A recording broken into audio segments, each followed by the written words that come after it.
This is a Forage Trials Australia trial, part of their program.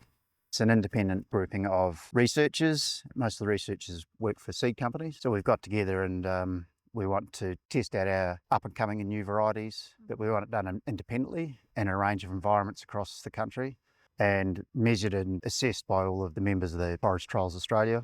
This is one of those Forage Trials Australia, was planted in 2023. So this was to evaluate the perennial ryegrass varieties and also hybrid ryegrass varieties. It's measured as soon as the pasture gets up to about normal grazing height. We measure it by cutting, drying the feed, so we get an individual dry matter percentage for each plot, and then we can work out the kilograms of dry matter per hectare that's grown since the previous cut. We add those all up, we get annual dry matter production over a 3-year period, we get seasonal production, winter, spring, summer, etc. There's quite a lot of variation across Australia in terms of environmental conditions.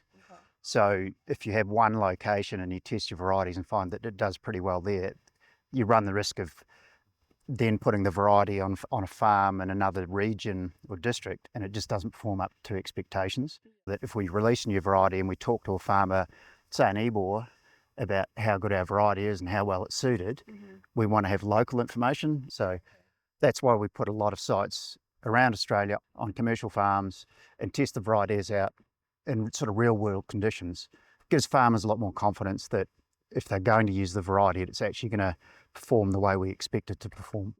The advantage of going to regional sites and onto farms is that in most cases, we don't cultivate, we don't use insecticides. So we're planting in a situation where there is already a background population of insects that affect ryegrass, very similar to the rest of the farm and the rest of the district.